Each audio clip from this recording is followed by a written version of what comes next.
नवी मुंबई गुरुद्वारा आणि दशमेश चॅरिटेबल ट्रस्टच्या वतीने दरवर्षीप्रमाणे यंदा देखील नवीन वर्ष कशाप्रकारे साजरं करायचं, युवा पिढी ही मोठ्या प्रमाणात वेस्टर्न कल्चरमध्ये जात आहे, त्याच्यामुळे नवीन वर्ष हे गुरुद्वाराने एक प्रोग्राम ठेवलेला है, त्या माध्यमातून ते साजर करायचं। त्यांच्याकडून जाऊया हा प्रोग्राम कशा प्रकार है। सर क्या कहेंगे, किस तरह का प्रोग्राम आप नए साल में सेलिब्रेट कर रहे हैं?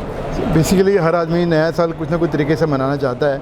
हमने भी देखा था, हम भी जब यंग थे तो हम भी कहीं यहाँ वहाँ घूम फिर के नया साल मनाते थे, लेकिन हमें पता लगा कि नहीं, हमारा जो पानी का घड़ा है वो स्लोली ख़त्म होते जा रहा है और हम अपना टाइम अपना समय जितना बचा लेंगे गुरु के साथ में तो वही अच्छा है। तो वही सोच लेके हमने जब देखा कि हमारी जो यंग पीढ़ी थी वो भी हमारी तरह ही भटकती थी यहाँ वहाँ, तो उनको हमने जोड़ने के कारण वही सोच के हमने इनको नया साल गुरु दे नाल मनाने के लिए हमने सोचा।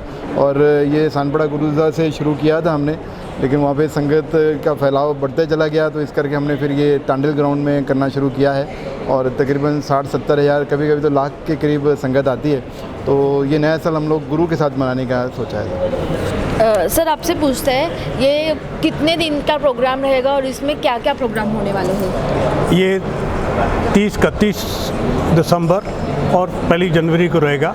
शाम को 7 बजे से शुरू हो जाएगा और जो लिमिट है उसके हिसाब से टाइम का उस हिसाब से समाप्ति होगी।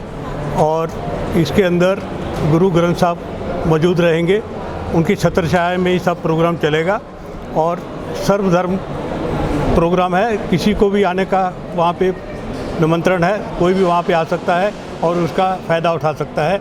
और गुरु ग्रंथ साहब की वाणी अलग अलग कीर्तनियों से, जो कि पंजाब से गुरुद्वारा हरमंदर साहिब अमृतसर, वहाँ से भी कीर्तन जैसे आ रहे हैं। यहाँ हर गुरुद्वारे के बम्बे, न्यू बम्बे से जो कीर्तनियाँ हैं वो भी आप अपना तरफ से कीर्तन करेंगे। वाणी के उधार पे ही सब चीज़ किया जाएगा। वाणी की कथा भी की जाएगी, क्योंकि जो समझ नहीं आता किसी को, जिसको वाणी के बारे में पूरा पता नहीं, जो दूसरे धर्म के बातें हैं तो उनको समझ भी आ सके कि वाणी के क्या विखान है। जैसे कोई कविता के रूप में रहता है तो हर एक आदमी को नहीं समझ में आता है, तो वाणी भी एक जो प्रचार है वो सबके दिमाग में जाना चाहिए, इसलिए उसमें कथा भी की जाएगी और अलग अलग तरीके से समझाने की कोशिश की जाएगी कि हम लोग गुरु के साथ जुड़े और इधर उधर नहीं भटके। सर इसके पीछे का मकसद क्या है? मेन मकसद है कि जो बच्चा पैदा होता है तो माता पिता ये चाहता है कि हमारा बच्चा अच्छा बने, अच्छा पढ़े लिखे और भगवान की हिसाब से वो उस भगवान के साथ जुड़े और आगे जाके पढ़ाई करके अच्छा ओहदे पर जाए, बिजनेस करे। तो जब तक उसको दुनियावी पढ़ाई जो स्कूलों में मिलती है उसके साथ में हमारे धर्म की पढ़ाई नहीं होगी, उसको समझ में नहीं होगी, तो अच्छे काम की तरफ नहीं जाएगा, तो किस तरफ भी जा सकता है। तो इसलिए हमारा मोटो ये है कि हम वाणी के आधार पे, गुरुओं की शिक्षा के आधार पे बच्चों को इसके साथ जोड़ें और ताकि आगे जाके वो इतने अच्छे काम करें कि हमारे से भी आगे निकल जाए।